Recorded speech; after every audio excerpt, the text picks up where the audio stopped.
be back. You know, there's some songs out there. One that comes to mind is The Time, when they say gigolos need love too. I didn't need no love, but I needed to take a break. So I took a break and we're back. And I got so much information to give you guys. So sit back and we're going to talk about a lot of things today. A lot of things. But before we get started, what I want to do is ask you guys to hit that share it with some friends, hit that like button, and also smash that bell. What that does is notify you every time a show drops. Also, I want to make sure that you guys subscribe and to answer a continuing question when I have friends ask me, no cost. YouTube is free. So one more time, I want to thank everyone that's getting on board with the show. It makes me feel good when I go to the arena to a basketball game and say, hey, aren't you Fat Larry, Sports Talk with Fat Larry? Yes, I am. So continue to do that, my listening audience. I really appreciate it. Also, we're now taking contributions to keep the show going, as I have 2 advertisers and I'm trying to get some more. But if you'd like to make a contribution, any contribution is welcome at fatlarrypodcast.com. Email me and we will make arrangements for you to do that. Today's episode is sponsored by 2 of my first sponsors that I greatly appreciate. Dr. Phyllis Morgan, a dentist located on Stella Link. Also, Gerald Womack, a developer located here in 3rd Ward, Texas. These are 2 great people that have come aboard. And all you other listeners that are contemplating maybe getting your name out of your business, give us a thought and a shout. You can always email me at fatlarrypodcast@gmail.com. fatlarrypodcast@gmail.com. This is how these 2 individuals got in touch with me also. Okay? Now, what we're doing today is we're going to rehash basketball. Let me get my eyes so I can make sure I cover everything that we're going to do today. We're going to talk about Grambling. As I always do, we talk about my HBCUs. We're going to talk about Grambling, Texas Southern's basketball, Tennessee State dealing with Jackson State, TSU in the Prairie View game. What a wonderful game. I'm here to tell you, listening audience, that you should have been there. And I always tell people during the season that if you're close to a surrounding city where an HBCU was playing, go. Because I'm going to report on a couple of games. I know I talk about the SWAC because that's the conference that Texas Southern is in, and plus what I'm centered in around all the schools. But there are other HBCU schools that had tremendous basketball games over the weekend and tournaments. They've already paid their tournament to get into the NCAA tournament, which I'm going to give you information on. But Texas Southern and the SWAC starts there. The MEAC also starts there this weekend. Today is March the 8th, Tuesday. We tape every other Tuesday, drop on a Friday. So what I want to do is we're going to rehash a lot of things that have occurred since the last time I was on the show. And what we're going to do is start with the basketball and the SWAC, the standings, and how the tournament is going to be. First of all, we want to congratulate Alcorn State for winning the SWAC regular season championship. But I'm here to tell you right now, listening audience, that I wouldn't be surprised who wins the SWAC championship this year. Prairie View, for instance, has lost 4 games in the last 30 seconds. So just let that grass sink into your mind and marinate. Prairie View could be 4 games higher than what they are. So you can't take Prairie View lightly. And so what we're going to do is go over the the tournament brackets and who's going to play who in the men and women. First of all, in the men's SWAC side of the basketball tournament, we're going to have Alcorn State play Prairie View. Prairie View came in 8. They only took 8 teams. So there are going to be 4 games in Birmingham, Alabama. So Alcorn is going to play PV. Texas Southern is going to play Jackson State. Texas Southern was number 2 in the bracket. Alcorn State was number 1. Southern is going to play Grambling State in the bracket. And FAMU, number 4, is going to play Alabama A&M. Once again, all these games are in Birmingham, Alabama at the Bartow Arena. Beautiful facility. So if you're in the area, try to go to the tournament. You know, the schools, the conference, the players, everyone needs your contribution and your support. So one more time, Alcorn plays Prairie View. The winner of that game will play the winner of TSU Jackson State. And that game will determine the championship. Women's side, JSU, number 1, they're going to play UAPB. Alabama A&M, going to play Grambling State. They were number 2. Alabama State is going to play Prairie View. And Southern University plays TSU. You got 3 real good games, and actually 4. JSU has kind of like run roughshod through the Southwest Athletic Conference for the women, but it don't take but one game for you to be off of your game and you are gone. It's win or go home in tournament. And so anything on the women's side can happen just like on the men's side. Now, in SWAC news, Mo Williams, who is the current coach at Alabama State, is being courted to come to Jackson State University. So I have looked at this and tried to wonder, okay, Mo Williams is a hometown boy from Jackson, Mississippi, that went to the University of Alabama, but his record so far, even though he's only been there for a short period of time at Alabama State, doesn't knock you out, but still, Ashley Robinson, I think, probably has a reason for this, the athletic director at Jackson State. You can't second guess him because he made the move of the century when he hired Deion Sanders. Deion Sanders has not been anything but gold to Jackson State University. I mean, G-O-L-D, gold. Everything he's touched so far has turned out wonderfully for Jackson State University. And let me add a little tidbit. Jackson State University led the FCS in attendance. It's nothing new, but this year they went up like 35,000 students. 35,000 fans a game. You know, it's got a lot of major schools don't do that. So as I say, Deion has done nothing but made Jackson State almost a household name. So Ashley Robinson has a reason for getting Mo Williams. So I predict Mo Williams, he wants him, and I predict Mo Williams is going to Jackson State because that's his hometown. So that's a tidbit of news. Also, you have Grambling State having problems with hiring assistant coaches. Doug Williams, one of the most famous graduates and ex-football players from Grambling, decided that as soon as they hired Art Browse as the offensive coordinator, he was done. And what it did was it created a windstorm through the Grambling alumni. And the fallback was heavy.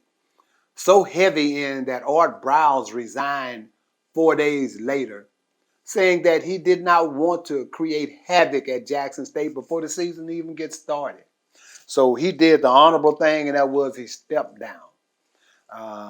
But Doug Williams made it be known that he was not in agreement in the hiring of Art Browse for Grambling offensive coordinator. Now, Grambling moved on and did an offensive coordinator, a black assistant coach from Memphis, the University of Memphis. So he's coming from a D1 program. He's going to now be the offensive coordinator for Grambling State. Tennessee State still throwing dirt at Jackson State about trying to pull out of the Heritage Bowl. You know, I think it really ticked the people and the powers that be at Tennessee State off. And then Jackson State had the gumption to say and make a statement that, you know, we sent word to them and we told them that, hey, we're not going to play in it. But the Tennessee State president is not letting that go.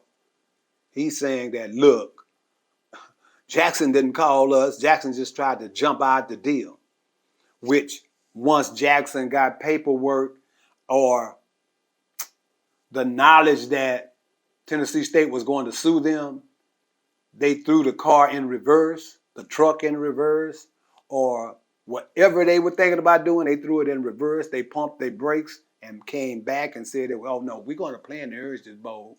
There was just a little mistake in the communication. And the president of Tennessee State is still talking about that. So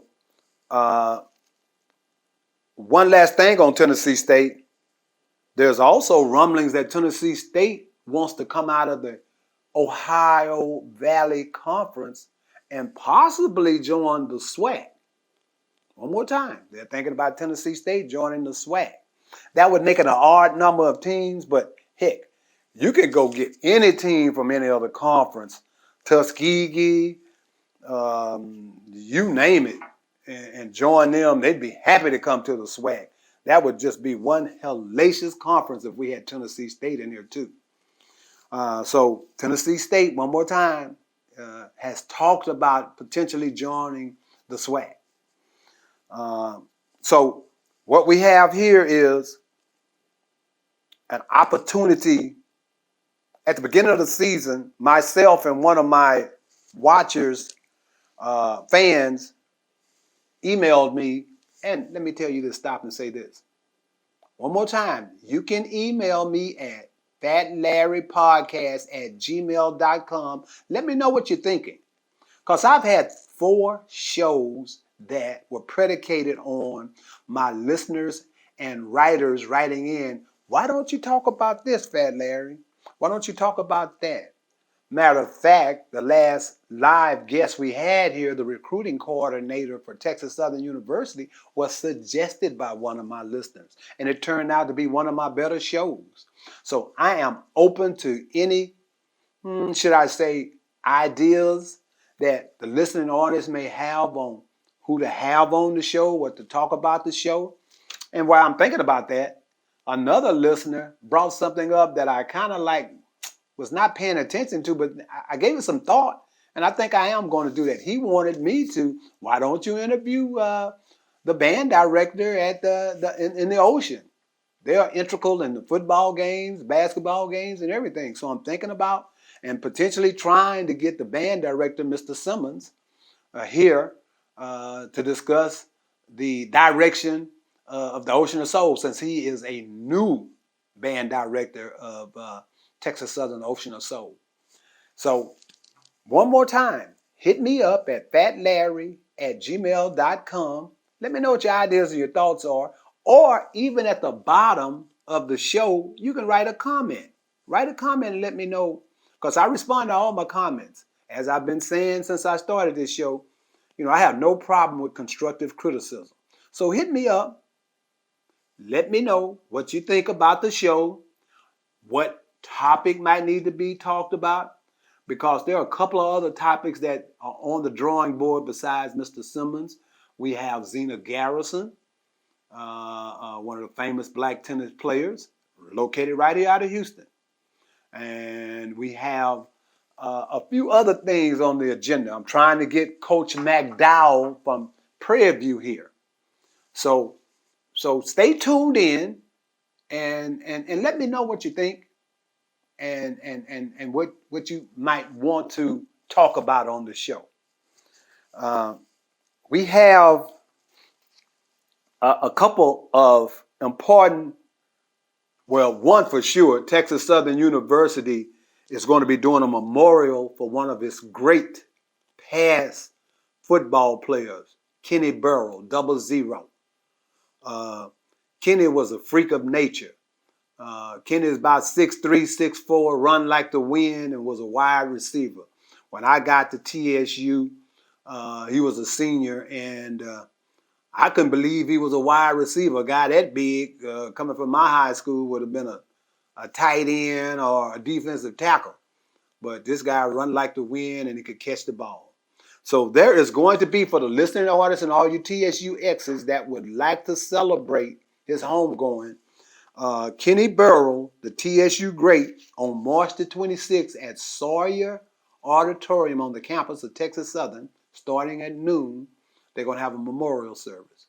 I think it's a great gesture by Texas Southern University to honor one of their own, to let people know, because during that time, I know that's back in the day, as I always say, but back in the day, that was routine for TSU to have number one draft choices coming out when I was there and a little bit after. So Kenny Burrow. Then I want to talk about my homeboy. He went to another high school. I'm from Waco. He went to another high school in Waco, Waco Carver, that had great athletes also. He passed this past week. Eddie the Flea Bell. And one more time, this is going to have to be for people that were back in the day, because the Flea was catching passes from Joe Namath when the Nets were relevant. Not the Nets, excuse me. When the New York Jets were relevant at that time. Ed the Flea Bell has passed, and so we'd like to send him his flowers also. I want to let everybody know that spring practice has started on most campuses in the SWAC, TSU, Grambling, Southern, and so forth. So if you're in the area, go by, and the school will appreciate you watching some of their practices. Moving on. Let me give you the people that made the All-SWAC basketball team. And we're going to start with the men. And you know what? We're going to start with the females. Because keeping it real, my daughter always tells me that, Daddy, you got to start some stuff with the females, and you got to have some females on.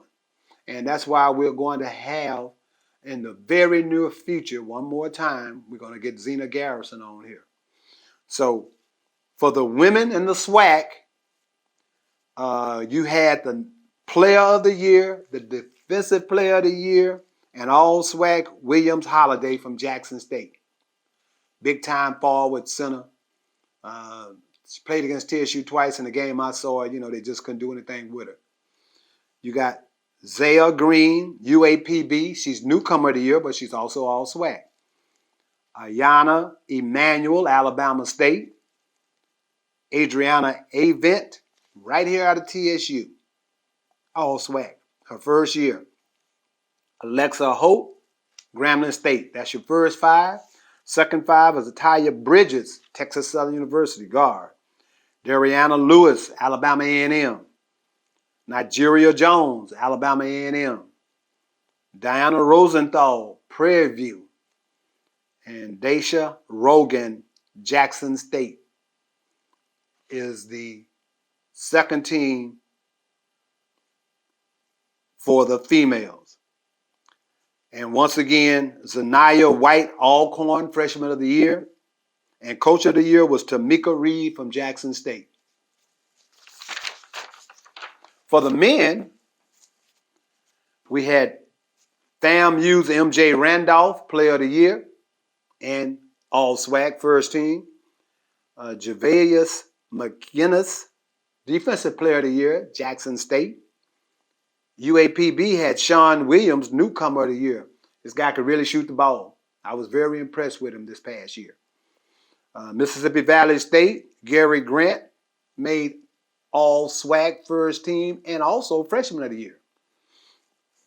First team, Jawan Daniels was also Prairie View first team. Jalen Johnson, Alabama A&M, and Sean Williams, UAPB. Second team, Joe French, Bethune-Cookman. Tyrone Lyons, Southern University. Justin Thomas, Alcorn. Jaden Sattler, Southern University. And you had Cameron Christian at Grambling State University, second team all-conference. And coach of the year was Landon Bussey. I think this guy's doing a tremendous job. He's only been at Alcorn State 2 years. Already has them SWAC conference champions. But as I said earlier, they beat Prairie View twice at the buzzer. They kind of held us off by 2 points in Alcorn. So I feel like this, I just wish the tournament was closer to Houston versus Birmingham, Alabama, because anybody can win this tournament this year. You got in football in the SWAC, one more time, Grambling has hired an offensive coordinator from the University of Memphis and a defensive coordinator, Antoine Sewell, from Bowie State. Bowie State is in Maryland. I reported on Bowie State about a month ago, giving them their flowers, understanding that they were the only HBCU to go deep into the playoffs. They went into the third round, D2. Great accomplishment. So their defensive coordinator is going to be at Grambling next year. In the CIAA, the champion was Fayetteville State. And they are going to play in the NCAA D2 tournament. They got picked automatically because they won the conference. They beat Virginia Union to do that. Virginia Union has a history of going to the NCAA tournament. The SIAC champion, Savannah State, is going to go also. Miles College, which is from the SIAC, and West Virginia State, which is from the SIAC. They are going to be in the NCAA Division II. The women's HBCU D2 schools, CIAA, Lincoln University is going to play in the tournament. And the SIAC has 2 teams, Benedict College and Savannah State. So Savannah State's, I hope you were listening, Savannah State's men and women made it to the D2 tournament. A great feat for the university. The men and the women's program both made it to the D2. So both schools are going to get a little money for the university. I want to talk about a big event coming up March 18th for the Houston area. It's the TSU Relays. It's going to be right here on the TSU campus. The 18th and the 19th, Friday and the Saturday. If you've never attended one, you might want to go. I can remember as far back as seeing Carl Lewis at the TSU Relays, just electrifying the crowd. And if you've ever gone, you know that if you're going to go, you need to go early because it's going to be packed. And some of the best high school track teams will also be there at the TSU Relays. So one more time, I'm pushing for the listening audience to go, plus to let some other people know that the TSU Relays will be next weekend, March the 18th and 19th at the TSU campus.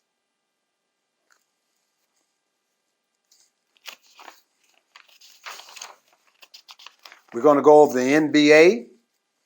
The NBA, to me, this year has not been exciting.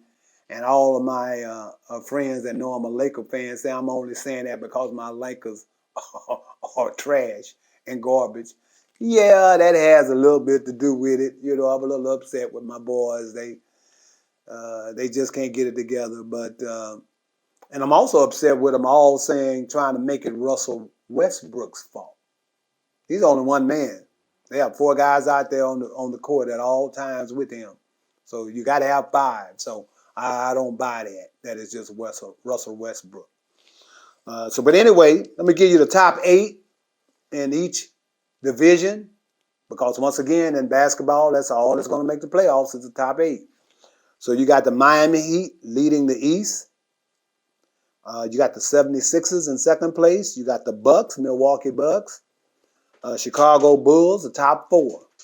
You got the Celtics. You got the Cleveland Cavaliers. You got Toronto Raptors. Let me give you a little something. Now, Toronto Raptors have been in disarray since Kawhi left and went to the Clippers. But one thing Toronto has continued to do is be very respectable, and you got to bring your A game to beat them. Here's Toronto in a playoff mode, and you probably can't name, other than Van Fleet, one other player that works. Well, Siakam, he plays there. Other than those 2 guys, you don't know who played for Toronto. So that coach is doing a great job. You got the Cleveland Cavaliers, a very young team, a dynamic guard, and a dynamic young forward. They're going to have to be dealt with for years to come. You got Charlotte in the 8th place, but right beneath Charlotte is Brooklyn and Atlanta Hawks. I just feel that Brooklyn is going to be hard-pressed to make it. They lost James, and Kyrie can't play in New York, so I don't understand it. But Brooklyn's going to be hard, and they're right there with the Atlanta Hawks. And Atlanta Hawks was a disappointment after playing so well last year in the playoffs. In the West, you got the Phoenix Suns, who I feel like is the best team in the NBA right now. Grizzlies, a surprise, but they have also the most dynamic player in the league, one of the most dynamic players in the league, I feel, and that's Jay Morant. This kid is outstanding. You got the Warriors in 3rd place. You got the Jazz in 4th. The Mavericks, the Nuggets, the T-Wolves have had a pretty good year. And you got the Clippers bringing up the rear. Now, I feel like there might could be a surprise in the West, but I'm going to pick the Suns. Between the East, I'm looking at Miami and maybe Philadelphia. Okay, Miami just has that dog in them that I don't think none of these teams are going to beat them. In Major League Baseball, they have the lock-on going on, and that's why I got my jersey on. It's coming baseball season. Once again, that's what I played, was baseball. And I wish more of our young little black kids played baseball. It's a very good game. And contrary to popular belief, that's who makes the money is baseball, is these players. And also, they're not broke up when they retire like you are in football and basketball. So baseball is a very good game. And so Major League Baseball is having a lockout, and they're saying that if something is done in the next 2 weeks, they're going to cancel like the first week of baseball games. But I think they're going to get it straight, because one more time, it's money that they're missing. And money is what makes the world go round in professional sports. And SWAC baseball, one more time, if you're in the area, go see one of the HBCUs play baseball. Texas Southern, one more time, today is March the 8th, Tuesday. Texas Southern this weekend is going to be at McGregor Park. Go and watch the game. Also, they're playing Wednesday, tomorrow at McGregor Park. Wiley College. You got opportunity to go see and support the guys.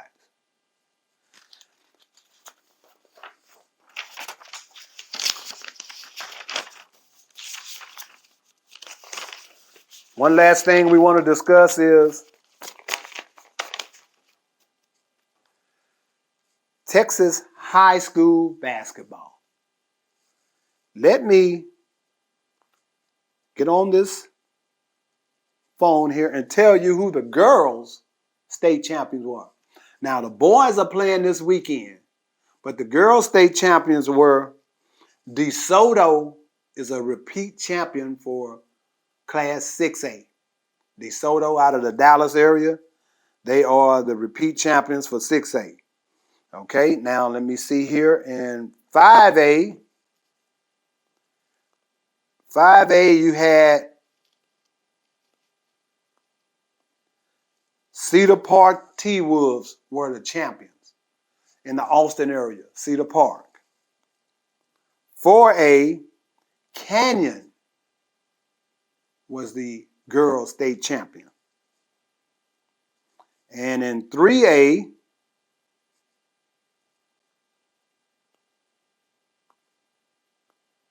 you had Brownfield Cubs were the girls state champion.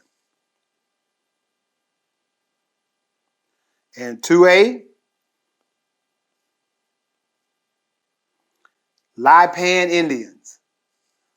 They were the 2A champions. Now, they men, a lot of times, are in the state championship games from me attending the state championship games, which I'll be attending this weekend. We'll be in town for the state championship game. So I've seen their men also boys be there for the state championship a lot. And the single A division, state champion, Dodge City Hornets. Okay? So those are the state champions for the girls for this year. Now, there are going to be 6 good championship finals in San Antonio this weekend. I'm going to go with Duncanville in 6A. I'm going to go with Beaumont United in 5A. Now, Silsbee, I feel, is going to have to play Dallas South Oak Cliff Family Faith. Family Faith got those 2 twin towers they've been having for 3 years. They're going to be hard to beat. So I'm going with them on that. So one more time, if you guys are in the neighborhood in the San Antonio area, go out and give the kids your love and your support by going to the game. Also, I want to make mention of our merchandise. I need for you to go to fatlarrypodcast.com. At the site, you will see t-shirts and hoodies. Now, we have a glitch for the t-shirts. It automatically defaults to XS, extra small. But if you change it to any other size, you'll be able to see the different colors. And by the way, maroon is charcoal black. Why? I have no clue. But the company that we deal with, one of my fans were asking me, I didn't see a maroon, but it's charcoal black, and that's a maroon one. But please go and support the program by getting a t-shirt or a hoodie. The hoodies are below. Go to fatlarrypodcast.com to purchase the hoodies. And one more time, also go to fatlarrypodcast@gmail.com to send me any message you may have, and also say that you would like to support the program, and we'll tell you how to get it done. Okay? I am so happy that I'm able to get back in the groove again to see you guys. And I look forward to seeing everyone in 2 weeks with a guest. Until then, I'd like to say, peace out.